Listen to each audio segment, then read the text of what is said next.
11th year that we've had this event, and it has always been successful, so I'll keep my remarks short. It is a particularly special honor this year, given the excitement that the presentation of the J. Ann Spencer building brings. For over 20 years, with as many twists and turns along the way, it has been a dream of Shirley Sharks to have a physical memorial in order to honor our local co-workers and their families with a proper tribute, and I'm so pleased for her that this day has finally arrived. After many hours, our volunteers were able to prepare a building that was likely originally part of the Latimer House property, in part through the generosity of Mr. Bill Spencer in honor of his wife, J. Ann. I'd also like to recognize Marty Armstrong for her thoughtful collaboration with the Spencers through this process. Additional thanks and gratitude is to be given to the Punxsutawney Rotary Club for their contribution to the effort, both monetarily and for their physical prowess. They are always right around the corner when it comes to helping out the community. Punxsutawney wouldn't be the Punxsutawney we now so appreciate without the hard work and sacrifice of our gold miners, which are a part of the ancestry of many of us here tonight, and these folks are the intended honor of this unique event. The newly designated tiles, as well as the previous ones, and now the J. Ann Spencer building are all attested to the key role coal heritage has played in the community. Now, I have another pleasure and treat for you all. Please welcome once again the Punxsutawney Community Band.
Okay, next up we're going to have Mike Van Cherry come back up to the microphone, and Marty Armstrong, you can come up and share what's on your minds.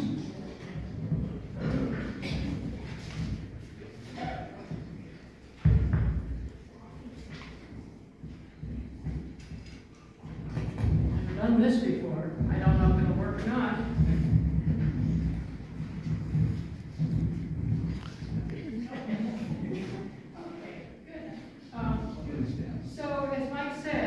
Shirley had this brainstorm that we should have a Cole Memorial Committee, and it was formed in 2015, and it had 3 objectives, and one of them, of course, was to alert the community at large to recognize how important coal and related industries were in the growth of the entire community. And it's not that coal was more important than anything else, but it kind of spurred everything on. But so many things were tied to it. I mean, there's a synergy between coal and rail. Think about the trolleys, but think about the trolleys that went out to the mine towns, to the community picnic grounds and so on, that the railroad people envisioned. And then, of course, the development of the coke industry, and then the development of the iron making industry, and then we seem to have a hotel on every corner. I mean, it just happened like a garden.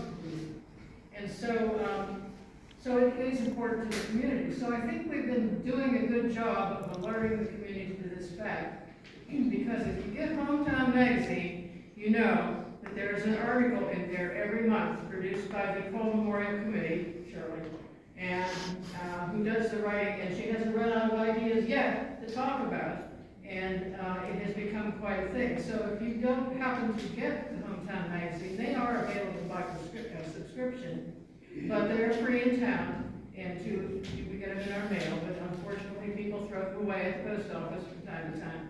So I suggest you read those articles. So I think we've done a pretty good job on that.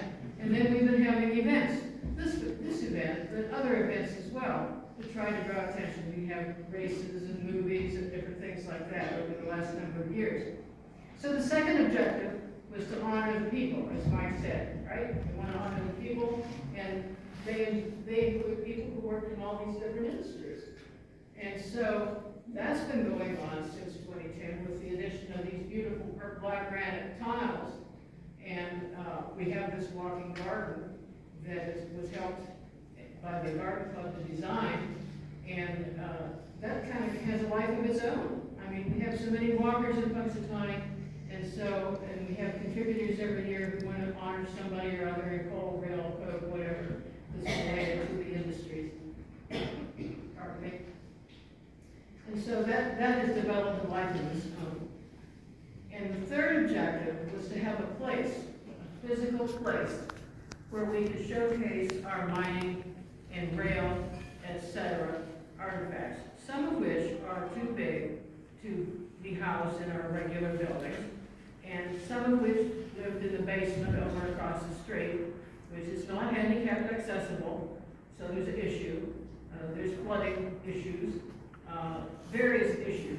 So we were thinking about a location, and where were we first thinking, Mike? Do you remember that little drawing you made, and what it was? Oh, we initially thought about Sam Light's old building that was parked behind the state store. And it almost happened, huh, Shirley? We had plans to put it on a rail car and ship it down to beside Burger King in the lot there. And, you know, as aggressive as that seemed, it seemed almost like it was going to happen, and then it just became too, you know, aggressive, expensive, and impractical. And then years went by, and then we thought, well, the lot is going to have to suffice. Building could be placed there. Shirley got the lot, and lo and behold, a few years later, this building arose. So it's just, like I said, many twists and turns along the way, and I don't think it could have turned out any better. It's just beautiful. Yes, and if you look at the front cover of your program, you'll see the drawing that we use as our logo. And that little drawing is a feature of the Light Company building that still sits on the post down behind the plaza. And it was a part of it looks like a railroad building, but it's not a railroad building. It was part of the Punxsutawney Iron Company. And we do have furniture and other artifacts from that building. We tried to preserve it along the way. We put repairs into it. We don't actually own it. Someone else has an option on it with another part of things. But we have tried to, you know, promote its safekeeping. And then in 2005, on a side seemingly unrelated matter, 2005 when we moved into the Latimer house. So we started parking in the parking lot. And the first thing you see when you park in the parking lot, is this building. And it looks kind of old. And the more I look at it, you know, I see the special rows of bricks, and I see like every 5 or 6 rows, the regular bricks go this way, and then suddenly they go this way for a row, and then they go this way again. Well, that's a thing. That's called a bond. It's a special kind of bond, and there's different names for different patterns of how they build bonds. And then Tom Curry, too bad he is out of town today, but you know, the thing that turned the tide was he found this newspaper article from, I believe it was 1910, where a second great uncle of mine, Lon Schilling, who was an architect and builder living in Punxsutawney, was under contract to build a barn for Mr. Robinson, who was then living in that house, because they owned this property here too. It gave measurements. I'm out here with a piece of 8.5 by 11 paper, trying to measure this building, and I'm thinking, this must be the building. You know, I think it is. Double wall of bricks, so it's this nice sturdy building, and it's plenty old. And just, you know, just was an interesting thing. And then casually, over the years, going to Lil's Restaurant and other places, got to know Mr. Bill Spencer and Jane, and he knew I was interested in this building. He knew we had an interest, not a special interest, but an interest. And it came a time when he was interested in downsizing a bit, and so it came a sad time later when Jane Ann died, just at the time when we were, what are we going to do about the Cold War? And we realized there's space in here. There's no basement. There's no attic. There's no steps to worry about. It's old. It's got connections to the building. Lots of room for our big stuff. Plus more, because we have stuff from other industries. We have a big mill wheel that's 6 feet, 8 feet tall. We have other things that are large. And so we figured, oh well, you know, that would work. And so it was very fortuitous that we were able to get this building. And the third, and you know how we did it? That fundraising that we've been doing all these years with these memorial tiles that you donors have been purchasing and helping to raise the fund and to establish the location, it was enough to get the building easily. Of course, we have to have more to renovate it, but that's a whole other story. So job well done to everybody who has sponsored a tile over the years. We have met all of our 3 objectives as far as the plan for this committee goes. And it's a wonderful thing. Now, if I'm going to turn this back to Mike, because we have another thing to unveil here. Over here, you can see how big the building is, open concept. And there were some posts in different locations, but the Rotary grant enabled us to regularize them, put them in good places. So in order to convince the board and convince the community and so on, we drew up a plan.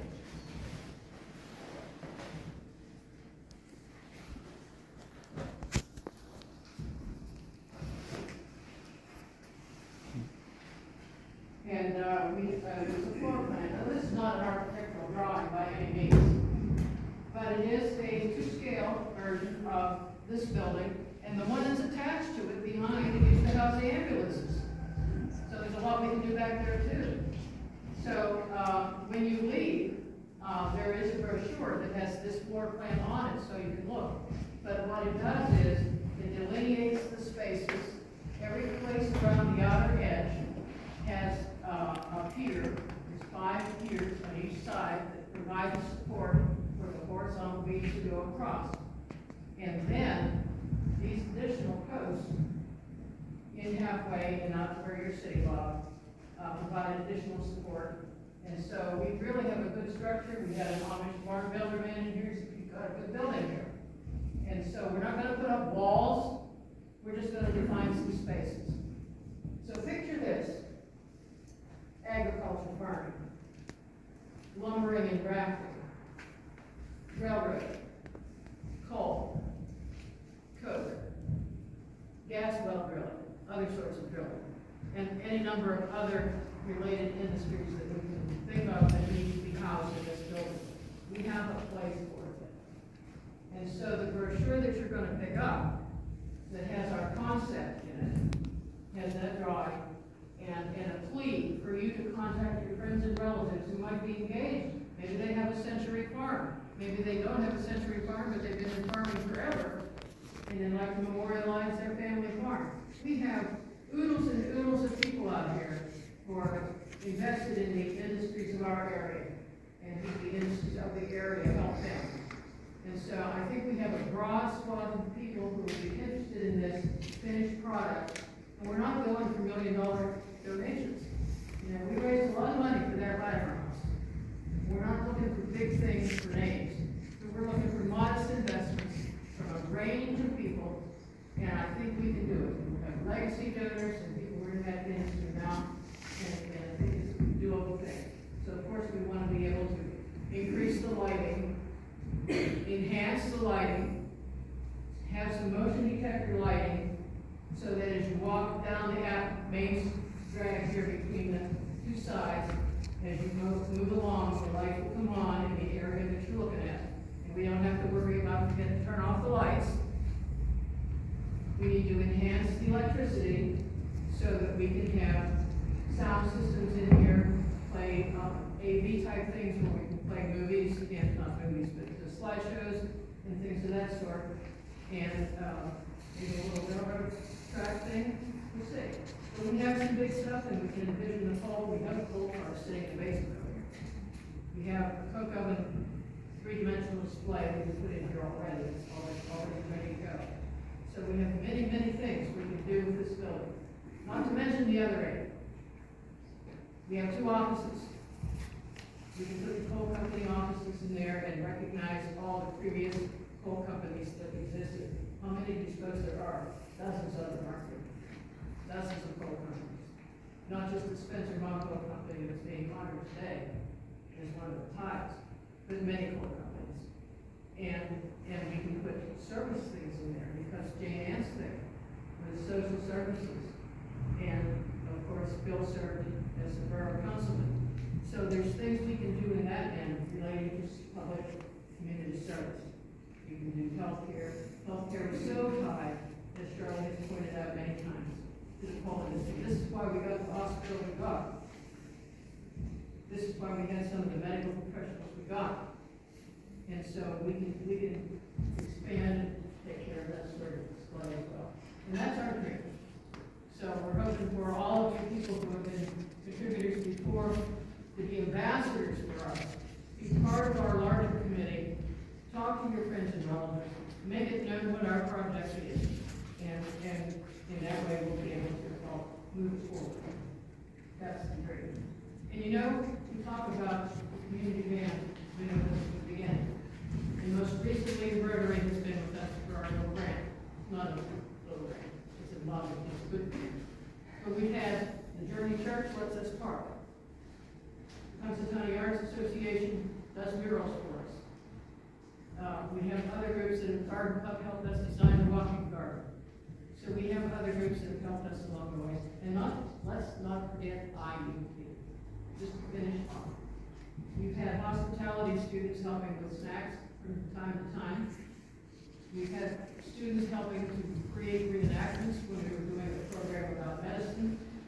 They scrounged around their friends and their own wardrobes to provide themselves with some decent looking, old-timey looking minor clothing. So they had blue jeans and flannel shirts and red bandanas and work shoes. And Mr. Dwayne Miller pretended to have an accident in the coal mine, the Martin, across the way there. And he's hollering out for help, and they contrived a stretcher for him, real quick, like they did in the old days, with 2 denim jackets and a couple of breast daughters. And the kid that was in charge of it, he just took charge. I saw it happen. They knew what they were supposed to do, and I could see him directing them. You do this, and you do this, and they had that auger and that stretcher, and they hauled Dwayne out of the mine. It was a thing to see. And most recently, because we have artifacts from the Kowalczyk salvage company on display back here, and we have more than what you see, IUP is going to assist us with the digitizing of that. That is a big deal. So company. And we'll be able to do slideshows and other sorts of presentations with it. So I hope you're all on board with us, and that's it. That's the flag. So, going onward now with another move for the citizen stand, and we'll put this back up so everybody can see. Thank you, Marty. Yes, thank you, Marty. Van?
Three generations of coal mining in my family that I know of. My grandfather on both sides, my dad, and myself.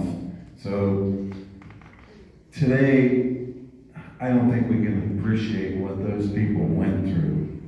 To live in a company town, in a company house, shop at a company store, etc., etc. So to me, as I stare at those names making these tiles, I try to appreciate that, and I don't think we can have any appreciation. But it was all done with the expectation of a better life for their children and their children's children. You know what they endured. I mean, the first tile to be dedicated today, and it's by the Coal Orphan Fund, which is the Coal Orphan Fund is a collection of donations that come into the Historical Society, and they choose to use it for someone who doesn't have family or doesn't have an ongoing legacy here. The first tile is Peter Yetter first casualty, Hungarian railroad worker, shot and killed August 22nd, 1883, left wife and children in Hungary. That's how this all began. People coming to this country, looking for a better life, escaping what the life they had possibly, and trying to find a better future here. Unfortunately, sometimes it ended in tragedy.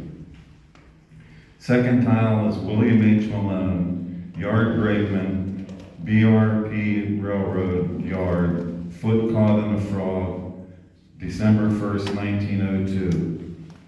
If you don't know what a frog is the reference to the piece of iron that the rail's attached to when there's a curve being made, like a side switch. So that when they throw the switch, one latch comes over, and the frog is the intersection of those two rails. Carlo Gippo, crushed underneath a trip of coal cars, Klondike Mine, Woolston, May 11th, 1899. Leonard George Wood, auditor at Adrian Mine, 1861 to 1887. Arnold R. Bowser, brakeman and conductor, B&O Railroad, worked 1937 to 1980. Tile was sponsored by Sally Bowser. John R. Sikowski, miner, Rossiter Mines, R&P Coal, Rossiter, PA, 1923 to 2001. Sponsored by John P. Sikowski. John Rentovich, miner, Adrian, Eleonora, Kramer, Rothmel, PA, 1900 to 1985. That tile was also sponsored by John P. Sikowski. If I'm mispronouncing that, I apologize.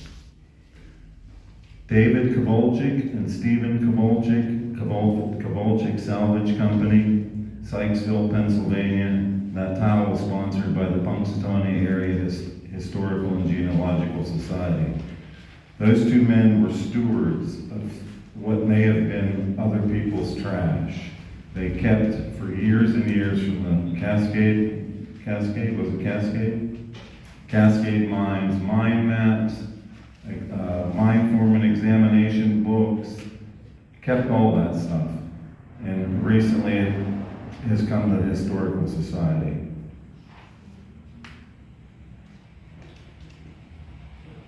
Adrian miners, John Shirok, father, and Joseph Shirok, son, Punxsutawney in their hearts.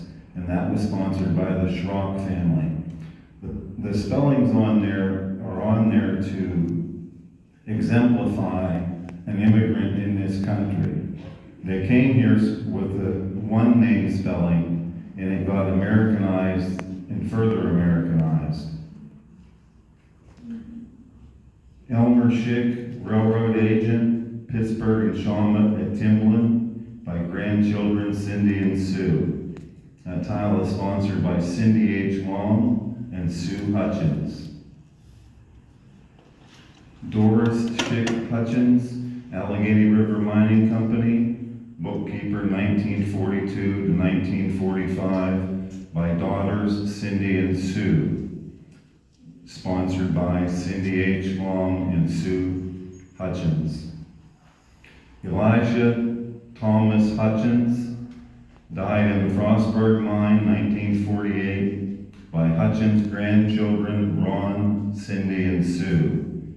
Tile was sponsored by Ron Hutchins, Cindy H. Long, and Sue Hutchins. Gary Elmer Sheasley, United Army, or U.S. Army disabled retired, electrician for Dover Spikes at the prep plant. Ernest J. Sheasley worked for Magnus and A.E. Welding at A.E. Rakin. I assume it's A.E. Rakin. It's on here as A.E. Welding. They're two brothers from Hamilton. A.E. Rakin did much of the rebuild work for R&P Coal. It was out in Dayton. I've been there myself looking at rebuilds as they were getting done. And that tile was sponsored by Gary Sheasley. Coal Tipple, number 6 mine, Frostburg, PA, was sponsored by the Frostburg community. Very interesting tile. Dorothy Kowalczyk, Fort Wayne Daisies, All-American Girls Pro Baseball 1945. As a young teen, played with men's Minetown League team, Sagamore, Pennsylvania, AAGPL Hall of Fame 1988. That tile was sponsored by Dawn and Marty Armstrong. Harlan Floyd Spencer, 1909 to 1989, co-owner, Spencer Mont Coal Company, Inspector, PA Department of Environmental Resources. The coal tile honorees tell the tale of today's coal industry. And well, that tile was sponsored by Dawn and Marty Armstrong. And that concludes today's history lesson and dedication to these honored people.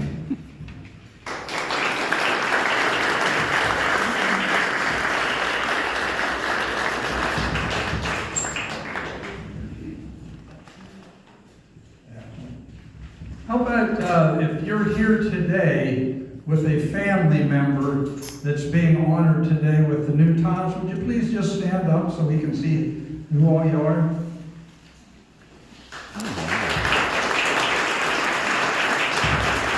Thank you very much. And thanks for your contribution.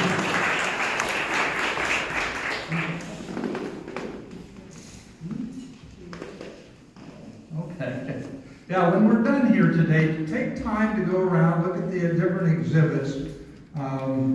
There's a lot of very interesting things. I love this one over here of downtown Punxsutawney in, what, 1940? Okay. So, yeah, take some time to look those over. And with that, if anybody else has any comments, questions, or